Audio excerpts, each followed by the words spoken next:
नमस्कार दोस्तों, आप सभी का मेरे चैनल पर एक बार फिर से बहुत बहुत स्वागत है। कामना करते हैं कि आप और आपके परिजन सभी स्वस्थ होंगे। इसी कामना के साथ बढ़ते हैं आज की वीडियो की तरफ। यह वीडियो बहुत ही खास होने वाली है क्योंकि आज की वीडियो में हमने शामिल किया है एक ऐसे गुण रहस्य को जो कि आपके बहुत सारे प्रश्नों के प्रत्युत्तर आपको प्रदान करने में सक्षम है। और बहुत से ऐसे प्रश्न होते हैं जो कि हमारे अंतर्मन में, आप सभी के अंतर्मन में कहीं ना कहीं चल रहे होते हैं, लेकिन उनका प्रत्युत्तर आपको प्राप्त नहीं हो पाता। तो आज ऐसे बहुत से अनसुलझे प्रश्नों के उत्तर आपको प्राप्त होंगे, इसीलिए बने रहिए आज के इस वीडियो में।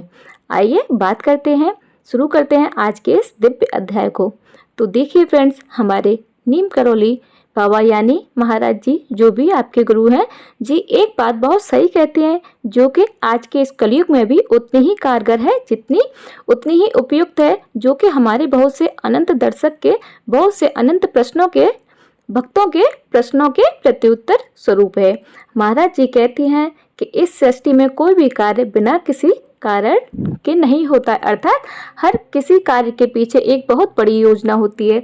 जैसे आज के इस कलयुग में बहुत से मनुष्य जीवन में थोड़ा प्रतिकूल समय आने पर अपना धैर्य खो बैठते हैं, उनका विवेक टूट जाता है। लेकिन महाराज जी इस बात पर अंकुश लगाते हुए कहते हैं कि इस पूरे ब्रह्मांड में एक पेड़ का पत्ता भी अपनी मर्जी से नहीं हिल सकता, तो इतनी बड़ी सृष्टि का निर्माण जिसने किया है, इतने बड़े निर्माण की इतनी बड़ी योजना भला विफल यानी कि फेल कैसे हो सकती है।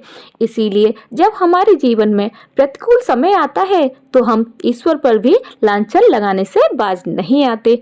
तो महाराज जी इस बात पर कहते हैं कि अगर हमारे जीवन में किसी कारणवश जो हमने सोचा नहीं था या जिसकी हमने कामना नहीं की थी, कोई ऐसी घटना हमारे जीवन में आ जाती है, तो हमें इस बात पर पूरी तरह से विश्वास होना चाहिए कि यह जो घटना हमारे जीवन में हुई है, इसके पीछे भी एक बहुत बड़ी योजना है।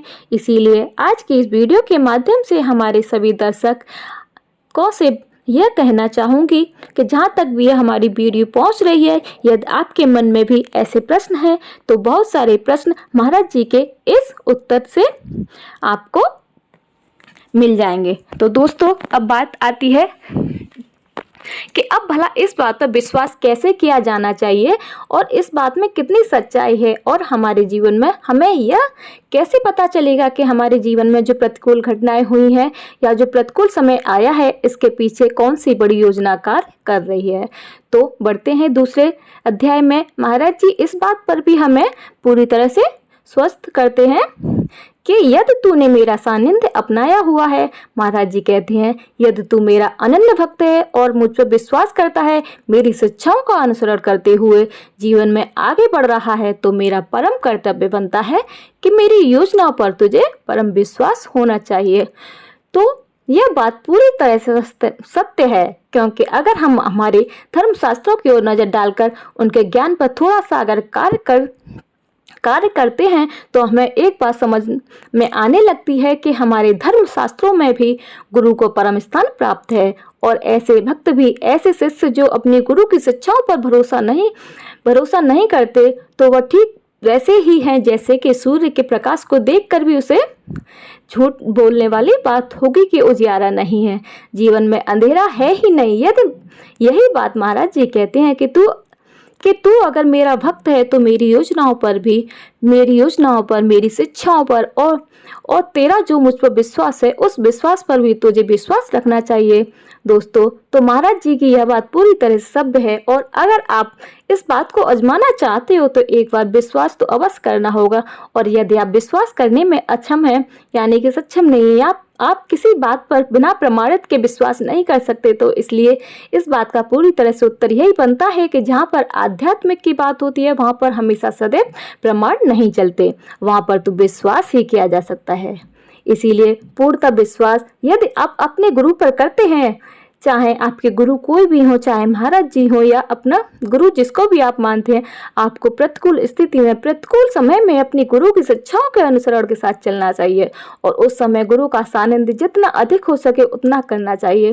फ्रेंड्स, तो इसलिए आपको इस बात को पूरी तरह से समझना होगा कि जब जीवन में प्रतिकूल समय आए तो ऐसे प्रतिकूल समय में अगर हम गुरु की शिक्षा दीक्षा और गुरु का सानिध्य नहीं लेंगे तो अत्यंत और कौन है जो हमारी रक्षा करने वाला, और कहीं आपकी रक्षा हो ही नहीं सकती। यदि आप अपने आप पर विश्वास रखते हैं कि हर स्थिति में, चाहे वह सुख की स्थिति हो या दुख की स्थिति हो, हर स्थिति में आप स्थिर रहेंगे, तो ऐसे व्यक्ति को भला कौन भय डरा सकता है। ऐसी कौन सी स्थिति है जो ऐसे व्यक्ति को हरा सकती है।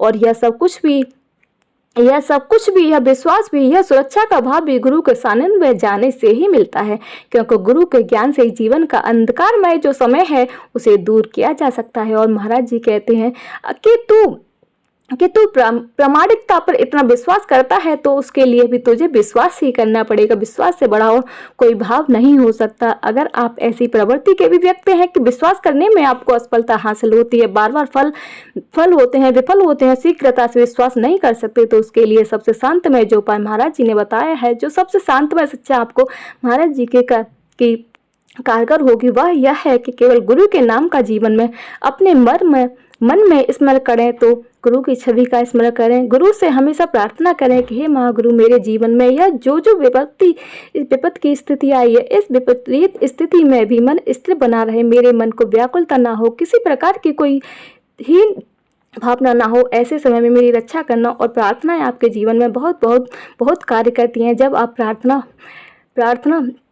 पूरे हृदय से करते हैं तो हर प्रार्थना ईश्वर तक पहुंचती है। और जो व्यक्ति अपने जीवन में सतगुरु को पुकारने में लगाता है, ऐसे व्यक्ति जीवन में किसी भी प्रकार की स्थिति से हार ही नहीं सकते। महाराज जी तो है ही कल पुत्र, जहाँ पर जिसके सानिध्य में जब आप जाएंगे तो आपको चारों दिशाओं में कल्याण ही होगा। और भला इस जीवन में कौन नहीं चाहेगा कि उसके जीवन में कल्याण हो।